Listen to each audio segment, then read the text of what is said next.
రోజు bullion market ఒక్కసారిగా షేక్ అయిందని చెప్పుకోవచ్చు. నిన్నటి వరకు ఆకాశమే హద్దుగా దూసుకెళ్లిన బంగారం, వెండి ధరలు ఈ రోజు ఒక్కసారిగా నేలచూపులు చూశాయని చెప్పుకోవాలి.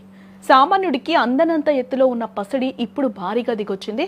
ప్రస్తుతం మార్కెట్లో 24 క్యారెట్స్ గోల్డ్ రేట్ ఏకంగా ₹965 తగ్గి ₹16,920 వద్ద ట్రేడ్ అవుతుంది. సాధారణంగా ఒక రోజులో ఇంత పెద్ద మొత్తంలో తగ్గడం అనేది చాలా అరుదుగా జరుగుతూ ఉంటుంది. ఇక ఆభరణాల తయారీలో వాడే 22 క్యారెట్స్ గోల్డ్ రేట్ కూడా గ్రాముకి ₹885 తగ్గి ₹15,510 వరకు చేరింది. మరోవైపు వెండి కూడా బంగారం బాటలోనే నడిచిందని చెప్పుకోవచ్చు. కిలో వెండిపై ఏకంగా ₹10,000 తగ్గడం నిజంగా బిగ్ న్యూస్ అని చెప్పుకోవచ్చు. ప్రస్తుతం గ్రాము వెండి ₹415 వద్ద కొనసాగుతూ ఉంది. ఈ రేట్లు చూస్తుంటే కొనేవారికి కొంచెం పండగలా, ఇప్పటికే కొన్నవారికి షాక్లా అనిపిస్తుందని కూడా మనం చెప్పుకోవచ్చు. అసలు ఈ రేట్లు ఇంత సడన్ గా ఎందుకు పడిపోయాయి అనే డౌట్ మీకు రావచ్చు. ఈ ఆకస్మిక పతనానికి అంతర్జాతీయ పరిణామాలు చాలా బలంగా పనిచేశాయని కూడా చెప్పుకోవచ్చు. గ్లోబల్ మార్కెట్లో ఇన్వెస్టర్లు ఒక్కసారిగా ప్రాఫిట్ బుకింగ్ కి దిగడం దీనికి ప్రధాన కారణంగా కూడా కనిపిస్తుంది. అంటే ధరలు గరిష్ట స్థాయికి చేరడంతో లాభాలు స్వీకరించడానికి పెద్ద ఎత్తున అమ్మకాలు జరిపారు. అమ్మకాలు పెరగడంతో ధరలు ఆటోమేటిక్ గా తగ్గుముఖం పట్టాయి. దీనికి తోడు అంతర్జాతీయ మార్కెట్లో అమెరికన్ డాలర్ విలువ బలపడటం కూడా బంగారం ధరలు తగ్గడానికి ఒక స్ట్రాంగ్ రీజన్ అని కూడా ఇక్కడ మనం చెప్పుకోవచ్చు. డాలర్ పెరిగినప్పుడు బంగారంపై పెట్టుబడి పెట్టేవారు వెనక్కి తగ్గుతారు.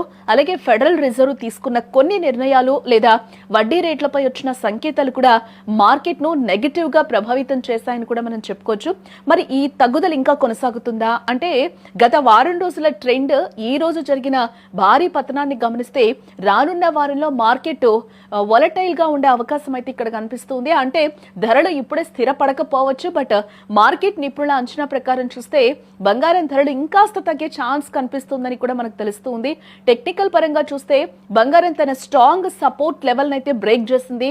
కాబట్టి రాబోయే వారంలో బంగారం గ్రాముకు మరో ₹200 నుండి ₹400 వరకు తగ్గే అవకాశం లేకపోలేదు. ఇక్కడ వెండి విషయంలో కూడా ఇదే ట్రెండ్ కొనసాగొచ్చు.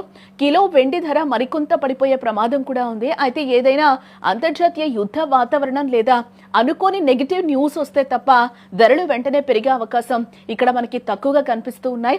ఫైనల్ గా చెప్పేది ఏంటంటే పెళ్లిళ్ల సీజన్ ఉన్నవారు లేదా బంగారంపై ఇన్వెస్ట్ చేయాలనుకునే వారికి ఇది ఖచ్చితంగా మంచి సమయం. అయితే మొత్తం డబ్బును ఒకేసారి పెట్టకుండా సిస్టమాటిక్ గా కొనడం అయితే ఇక్కడ మంచిదని చెప్తూ ఉన్నారు.